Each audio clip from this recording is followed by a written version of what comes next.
Here we are, part 2 of Modesty. I'm here with the lovely Kelly Ann. Hello. Good morning. Good morning. And the wonderful Kelly. Hello. And I'm Emma. Welcome to the Woman Being podcast community, where we explore thoughts and opinions and have the freedom to change our minds. Without expectation or judgment. We will hold a safe space and support each other as we navigate together in the form of feminine. I feel like now that we've sort of laid this groundwork of where we're coming from, these stories that hopefully you guys have also related to, hopefully you guys can see some similarity in your story with those stories. Well, kind of not hopefully, because I hope you didn't have this trauma, but we want to relate to you guys in that. And now I feel like we want to dive in a little bit more to what all this means, what this looks like today, and how we move forward in our culture that is still a Christian culture that still values this thing called modesty. So I kind of want to dive right into a counterpoint, if you will, which is we're talking about we're gonna go in hot. Okay. Here we go. Okay, whatever you say. To all our Canadians out there / Minnesotans. I love you, Minnesota. So we're talking about modesty. We're saying all of these awful things about it, essentially, talking about how it has created these harmful mindsets. But if modesty is so bad, then how do we even move forward? What do we do? Do we just all become nudists? Yeah. Do we just wear no clothes? Well, yes. And now obviously. This is where the video part of our podcast really comes in. But really, what does that look like? How do we know where to draw a line? How do we know what is okay if we're going to say, oh, all these rules were flawed? Yeah, I mean, I think first of all, I think drawing some clarifying lines too, what we talked about last week, is at least in my story personally, I never was pushing the boundaries beyond what other normal girls were wearing. And so definitely for me, with modesty, as a young girl, I just wanted to, fit in. Yeah. Look the same, feel cute. It was never like I was not a Miley Cyrus, which Miley Cyrus, I commend you. Just a little shout out. But yeah, I wasn't trying to like go to school topless or anything like that. So just clarifying as we talk about modesty and how it's not effective, we are talking about like it's okay to wear a bikini. It's okay to wear leggings. And then beyond that, I mean, and Kelly can speak into this too, because maybe we have some extreme thoughts, but I think if we didn't live in a fallen world, then yeah, why not be nudists? Like, why not admire the beauty that God created us in? Like, what if nudity wasn't a big deal? Yeah. And everybody was naked and it was just normal. I mean, like, I think that would be great. Obviously, that's a little futuristic and unrealistic, but I mean, in theory, if we're talking about eradicating lust, then why can't we be naked? Yeah. I mean, I think it also comes a lot down to culture. I mean, in Africa, it's pretty normal in some countries for women to just walk around topless and like no one cares. And in the Congo, like there are tribes that just run around naked, and it's like it's just bodies. But I think a lot of modesty arguments come from things in history, like people that talk about the invention of the bikini and like how this French guy made it, and it was anyway, all these things. Do some research, but it's like we're not in those times anymore. That is no longer, this super controversial thing. This is normal. And so I think it's important to be aware of, one, the culture we're in, and two, the time we're in, and what has been adapted as normal. Yeah. Because that changes, what modesty actually is. And I think it's important to remember, like, we're ever evolving. Well, and I think of too, like there was the first woman to wear a bikini who was actually, I think, a stripper or a prostitute. Like, she's the only person that they could find who was willing to wear. I mean, obviously, check your references, people, and Google that. But back when you wouldn't show your ankles, right? It was like, it was very, forward at the time. But there had to have been a first woman to wear jeans. Yeah, exactly. And a first woman to step out and, like, remove her, I don't know, petticoat covering, or I don't even know. God forbid. or who said, like, no, I'm not going to wear a corset. So I think, on one hand, yes, like, we are safe within the bounds of what society has defined now. But I think also, like, I don't think that woman was, do you think she was sinning by wearing jeans? No. Because it wasn't cool for the culture at the time? And does that mean that Christians are just supposed to, like, follow the herd and not ever push boundaries, and we just kind of get pulled along with the progressive society that doesn't believe in God? So I'm kind of like, I'm really torn between, like, yes, I'm not saying let's all go topless and, like, freak out, like, upset society, but I'm also saying, like, there are powerful women in our past who did have to upset society for the sake of equality and embracing their own bodies, and I think that's really brave, and I admire that too. So well, and I think it's a weird place. It is a weird place, and I think it has to come back down to the heart and the intention, because we're always going to be, like, there's always going to be this interesting dance between secular culture and Christian culture. I think there's common ground, and there can be space in the middle. But it's important to remember we don't have to be so different in the name of not sinning. Yeah. I mean, I think that a lot of the ways that women dress have been so closely linked to oppression of women that it's hard to really separate the two. Like, if you look at, for example, when women first started wearing bras instead of corsets, right? It was invented by a woman who basically said, I'm fed up with literally hurting myself and forcing my body into this unnatural shape, and I just want to wear a bra.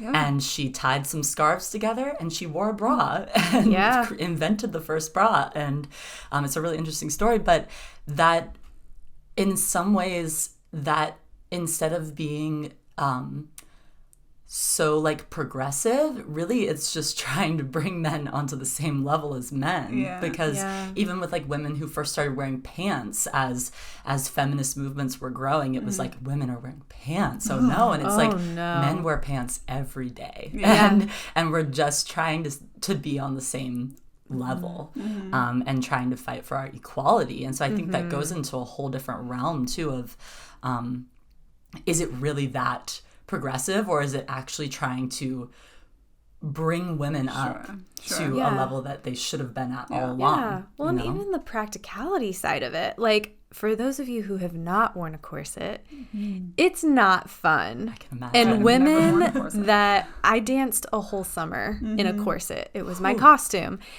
It was terrible.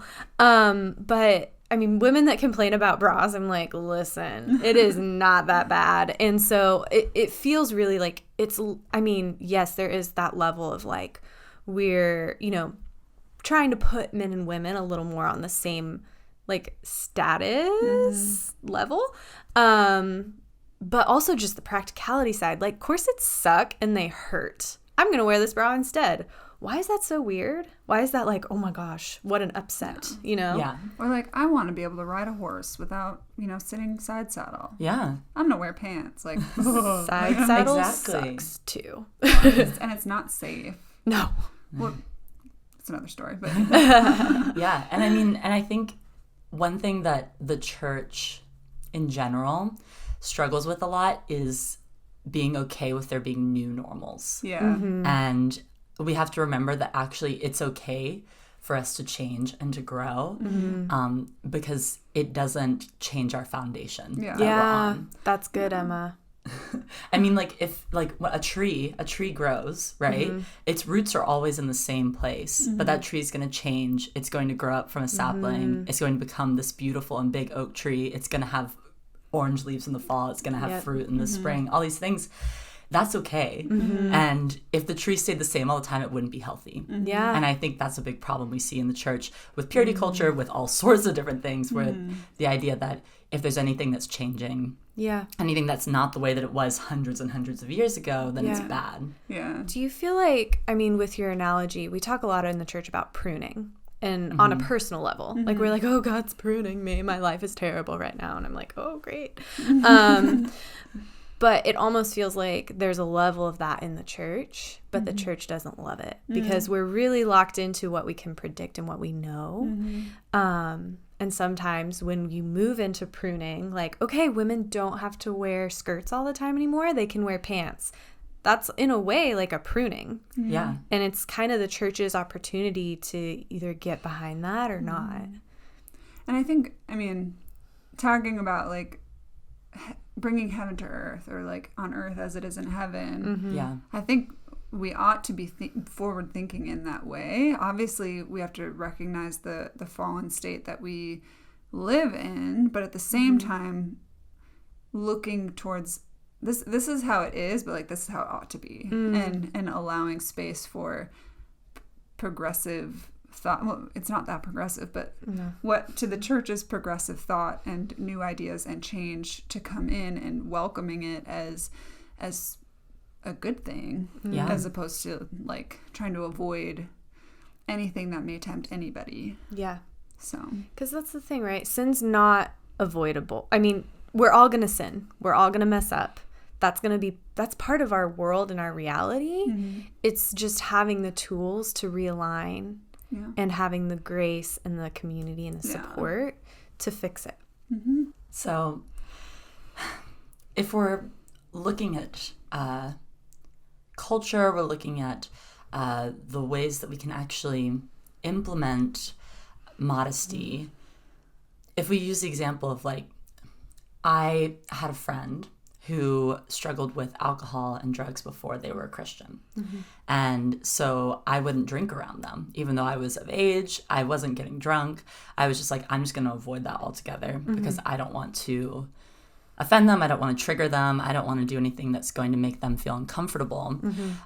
If we apply that same analogy to our sexuality and the way that we dress, why wouldn't we do this for a brother in Christ who struggles with lust? Why wouldn't we say, okay, if my brother in Christ struggles with lust, I'm not going to go around him with my cleavage showing or my midriff out or whatever that may be.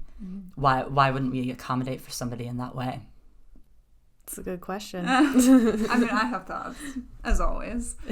I think, first of all, those types of conversations are very relational.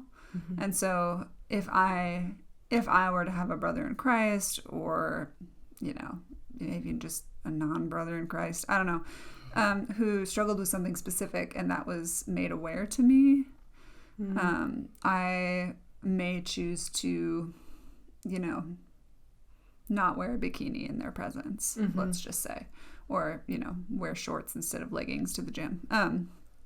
But the problem is that modesty as a whole is requiring me to preventatively dress on behalf of all men, as if they all have various ailments. And so I can't actually anticipate every man's problem, and I don't have the relational equity with every man to know what they may or may not struggle with. And so it's actually like very imprisoning to try and accommodate for everyone's potential needs when there's actually no way to know. And so I don't know what I would actually do though if a brother or a friend, I guess I hate the word brother in Christ and I keep saying it.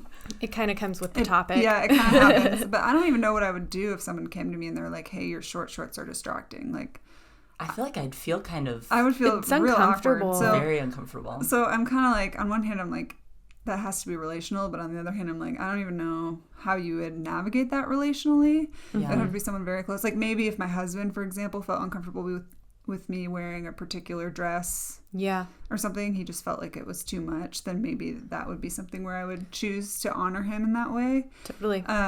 But Other other saying than that, too much, though, is kind of, that makes me feel uncomfortable, too. Sure, but I just mean, like, Ross and I would have a relational equity where even though he may have that conversation with me and I may say, well, I don't agree, like, I might still choose to be like, hey, okay, even though this is not how I operate or how I think, like, sure. And this is totally hypothetical, but but I'm saying, like, that's maybe a situation where I would do that. But I guess, like, what it comes down to is that I feel like there's an issue of lust and objectification of women, and we're shoving it under the modesty rug. And we're not actually addressing the actual issue of addiction and of learning to treat women like objects. And I think maybe it's not the same thing as alcoholism. Maybe it's not like an addiction, and maybe it's something deeper that needs to be addressed on a personal level for men in order for them to heal. And I feel like maybe modesty is just like a really crappy Band-Aid that's actually not helping. Yeah. I mean, if you were to try to accommodate for every man that's around you, it's like a man wearing a condom all the time. You know, like, if a man were to wear a condom all the time, just in case something happens, that's totally impractical. Yeah. Like, it doesn't make any sense. Work. It seems ridiculous. Yeah. And it's so like, I don't want to accidentally get anyone pregnant. So I'm going to wear this all the time. All the exactly. time. It's like, okay, good for logic you. is flawed there. Yeah. Yeah. Yeah, and I think I was watching another podcast or listening to, and they were talking about how we've become so sensitive as a society that we've actually made rules to accommodate for the very minor exceptions. Specifically, they were talking about this gathering, this kind of governmental forum gathering, and someone got up and was literally like, hey guys, I have ADHD, everyone's moving around a lot, can everyone please stop moving and like chattering? It's like, oh, okay, like, I'm so sorry you struggle with ADHD, however, it's actually not practical to hold everyone else to that standard for your peace, and I'm so sorry that you struggle with that. I want you to have everything you need, all the tools you need to have a happy, full, peaceful life. But maybe you need to watch something like this at home from your TV if it's going to be such a struggle for you. Yeah. Well, and it's like, it comes down to control. Like, you actually don't have control over the people around you for the majority of, and you shouldn't be controlling other people. And so it's like the idea that, like, oh, I have this struggle, therefore everybody else must accommodate me is, I mean, first of all, just unrealistic. But second of all, is like, it causes pain for you and the people. And like, and it's around handing you. over your power. It's like, you need to learn how to cope for yourself within the world that you've been handed. Like, you can't expect the world to carry you through it. Yeah.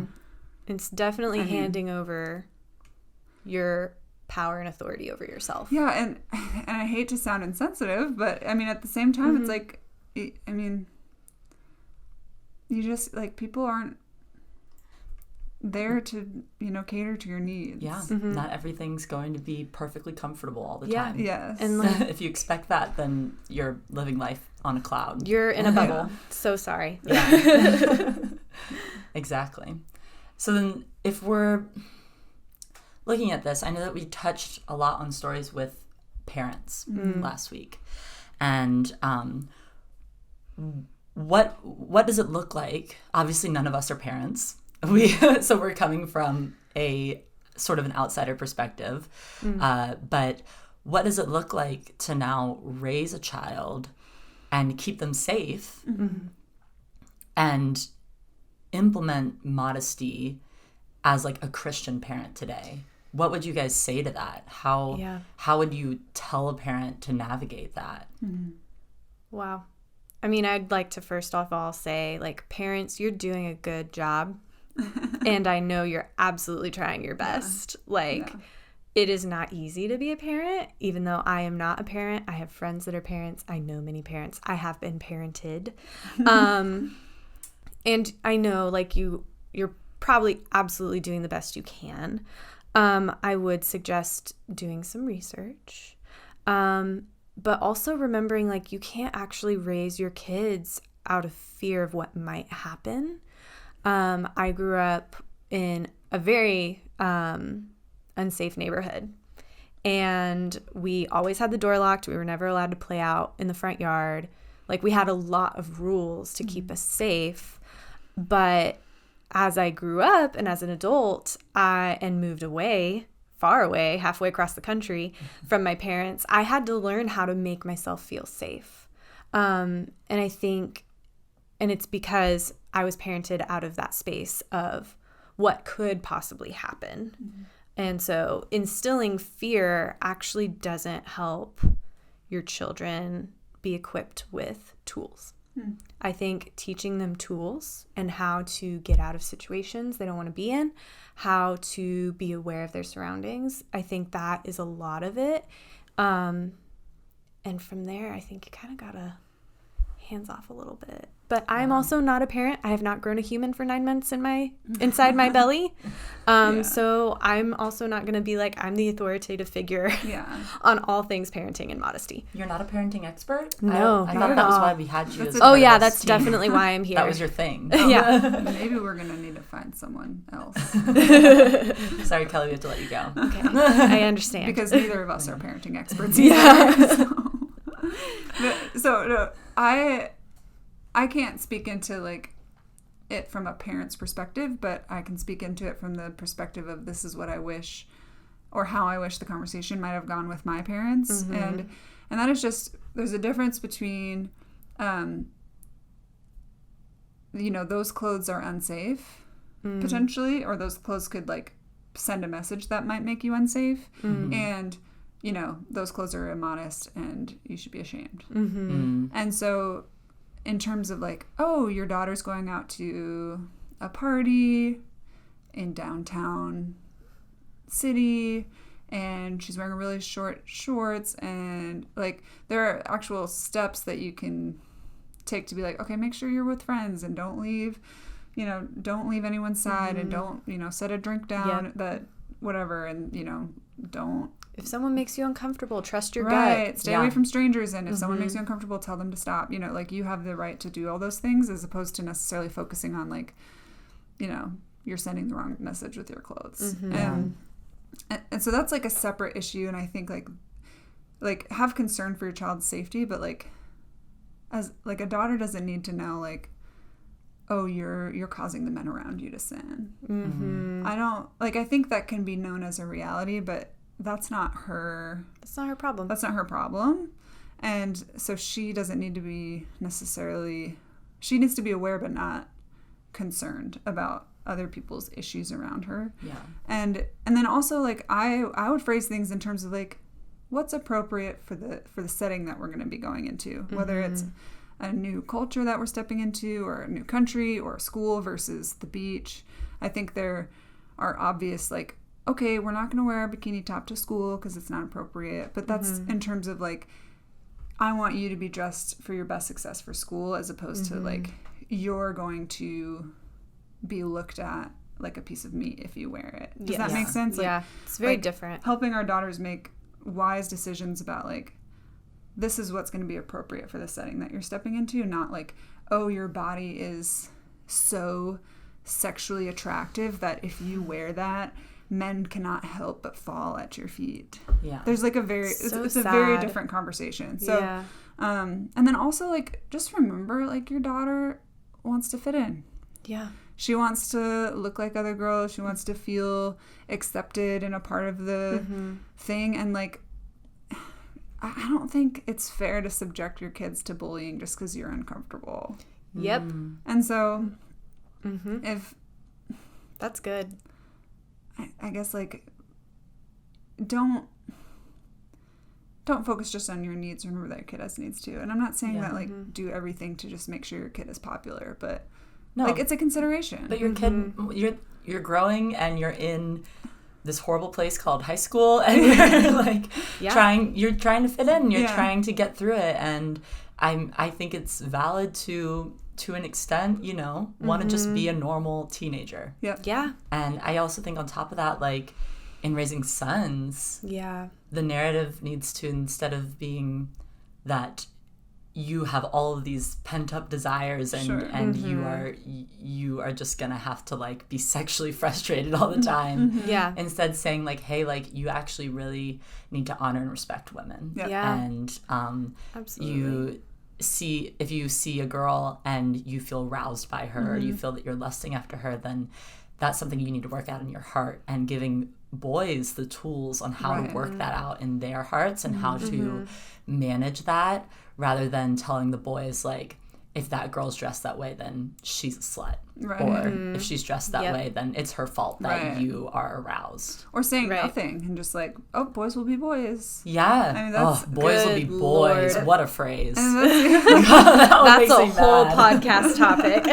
But it's just like kind of like, oh, well, that's just the way boys are. I didn't know how to deal with it, so they're not going to know. Like, I mean, like, go get help, read a book. Like, there's resources out there for you to help your son. That's all I'm going to say. Like, it's true. When I get there, I will do the same thing. But I totally agree. Like, let's stop forcing things on girls that really are on boys' shoulders. Right. Well, and I think really making an effort to understand the opposite sex. Because if men understood the inner turmoil women go through with these kinds of things, most men, I think it'd break their heart, because they all have women in their lives.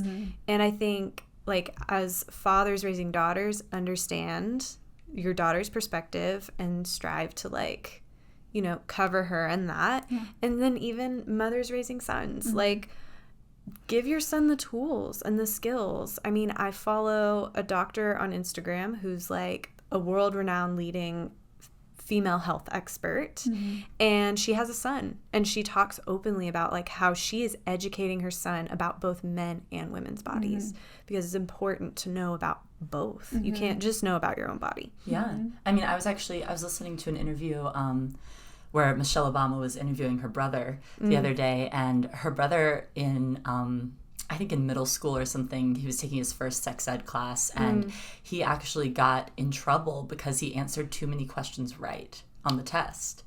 And he got one, like, it was like a terms test, just like, do you know what all these things mean? And the one that he got wrong was menstruation, because he didn't know what, he guessed that it was something that happened with men because it had the word men in it. Okay. But he got everything else right, and he knew, like, this is what a vagina is, and this is what he knew a lot of those things, and he was like, our mom was really open to us and talked to us about these things, which was very progressive for the time, especially this was like, 40 years ago.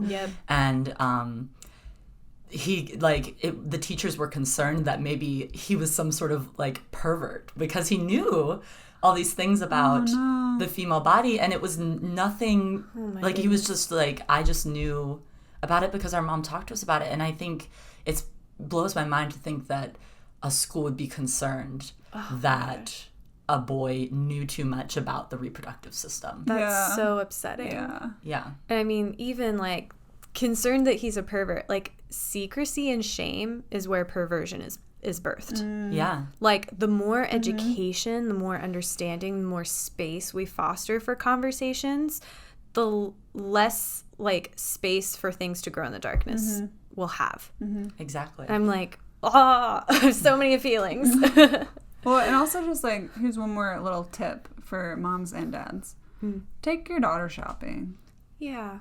Like, she wants to feel pretty. She wants to feel validated. She wants to feel loved. She wants to feel good she wants to feel like her body matches the clothes that she's wearing. So, like, know your daughter and, like, spend time with her. Don't just, like, berate her clothes. Yeah. Well, and ask her. Yeah. Ask her what she feels pretty in. Ask your son what he feels good in. And, yeah, I think that also knowing, like, every child's different. Some kids are going to want to cover up, and that's how they feel comfortable, and that's the way they want it to be. That's great. And that's totally fine. Some kids are like, I want to run around naked. It's like, well, maybe at home in your room, but when you're out in public, what are you going to feel comfortable in? Yeah. And, like, having that relationship. For me, I just wanted to have fun at the beach. Like, yeah, and not worry about minding your own business. I didn't want to worry about what I was wearing, and I worried all the time about what I was wearing. So, don't not talk about it, but like, it's not a big deal. Yeah, they're gonna grow up. Boys are gonna, get aroused by them. Like, yes, it's all part of puberty and growing up, yes. and your body's changing. Yeah, and like, keep an eye out for predators and teach your daughter what to do and how to spot them, but... Maybe give her some, self-defense classes if you want, if you're really so concerned. Yeah, but have some mace. You can't live your life in fear. Yeah. And that's not hers to carry either. Yeah, so. Absolutely. So how has it been for you and your dad now? You've told all these stories about him, and what does this look like for you now? Yeah. I mean, first of all, it's a journey. And he and I have, reunited in a lot of ways since my teenage years. It was really rough for us in more ways than just Modesty. And I believe that he was doing the best he knew how. Yeah. And so I want to clarify, both my parents, I think they loved me. They wanted what was best for me. And none of the stuff that he told me was out of anything other than, concern for my well-being. Actually, about 4 years ago, I wrote an article about it, and it was published. And he read it, and he actually reposted it and shared it with everyone on his Facebook. Aww. And so I've definitely felt that we've made strides in help understanding each other better. But I mean, he's me. He's very stubborn. He thinks he knows what is right. And so we, came head to head a lot. And so I stress the value of forgiveness, stress the value of especially with the people in your life that are important. I mean, don't just keep toxic people in your life that don't matter. Just get rid of them. But there's sometimes family members that you really have to work through stuff with, and we both probably had to forgive each other for a lot of things, and I think that's so valuable. And for any parents out there worried or whatever, just because things are rough and just because I had traumatic experiences with this, I'm still here. Yeah. I made it. Yeah. I'm alive. And you still talk to your parents. Yeah. And you still love them. Yes. I still love my parents. And so, you can make it through. There's a light at the end of the tunnel. Maybe set aside some money for their future therapy. I don't know. You know what? I actually was talking to a mom the other day who jokingly but also seriously was like, yeah, I'm saving up money because I know I'm screwing up my kids. And I'm like... I was like, you know what? You're doing great. And the fact that you're already thinking about that and acknowledging and willing to have a conversation yeah, mom didn't do that great. I'm really sorry. That is a game changer. Well, I think it's more about just embracing the fact that I don't know everything. Yeah. And sometimes a therapist might be better equipped to help my kid than me. Yeah. Yeah. Totally. Because I'm not an expert in early childhood development. Yeah. But yet I have a child. And we can't be experts in everything. Yeah, no, you really can't. You can't.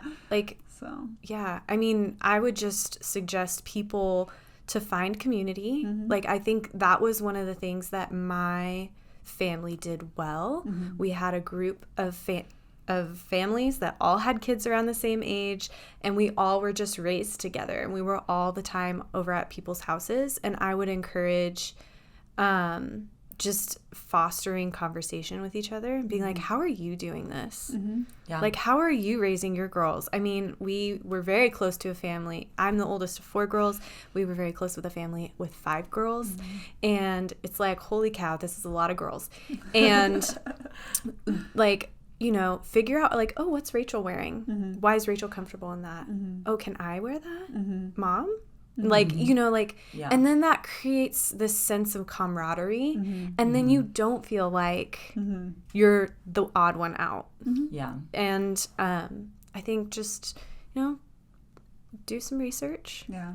Read a couple books about it, and just talk with your kids openly. Well, and I think a lot of raising teenagers is about helping your teenager learn how to express what they feel. There's a lot of emotions. There's a lot of hormones happening. There's a lot of pressure. I mean, I think about my schedule in high school. We're talking about 14-hour days back to back for 5 days a week, and then, you know, crazy stuff on Saturday and church on Sunday. Like, that is a wild schedule. Yeah. With homework on top of it, you know? Also sleep because you're growing. Also, yeah, exactly. And you're not getting as much sleep as you ought to have. So, so I guess, like, my heart towards all of this, as we talk about modesty, is I've felt all the feels, and I've been there, and there have been many moments on my journey where I didn't have words to express the pain and the shame that I was feeling. And so as we talk about this, I guess I just hope that anyone out there who doesn't really, like, has feelings but doesn't really know what they're experiencing, or somebody has said something to them and it was really painful and they don't know why, like, that's good. I've come to a point in my journey where I've been able to assign words to kind of the experiences that I've had, and I just hope that, like, for anybody out there, this can help them articulate kind of this process of learning to love your body, of learning not to feel shame, of learning when and how it's appropriate for men to make comments about what you wear, and women. So I guess I just hope for anybody out there, like, I'm with you, girl. I've been there. It was really hard, but you know, you're gonna make it. You're a beautiful, powerful entity yeah that the Lord made. And you're gonna make it. Like, you're gonna get there, and it's gonna be okay. And hot tip, most of the time it's not appropriate to comment on what the opposite sex is wearing or their body. I mean, really the focus should be on your humanity, and not on whether you're dressed a certain way or not. Totally. And that's the thing, is when we're like, oh, she's wearing that, she's a slut, like, we're actually dehumanizing people. Like, oh, we're not putting the responsibility on boys' shoulders to see the humanity in women. And regardless of what a woman is wearing, that's your job. Like, your job is to see her the way Jesus sees her. And Jesus saw the adulterous woman, who may have been completely naked as she was put in front of him, and said, I see no reason to condemn you. So how can you look at a girl in a bikini or in short shorts and say, I have a reason to condemn you? Right. Jesus said, like, he was not like, cover up, girl. No. You know? Like, that never came out of his mouth. And that actually never happened in the entire time that he was not in concerned the about what women were wearing. He was never like, hey, Martha, check your, ankle length. Make sure you're wearing your proper head covering, because like, that was not his main concern. His main concern was like, hey, we're broken people and we need salvation. And like, I don't know.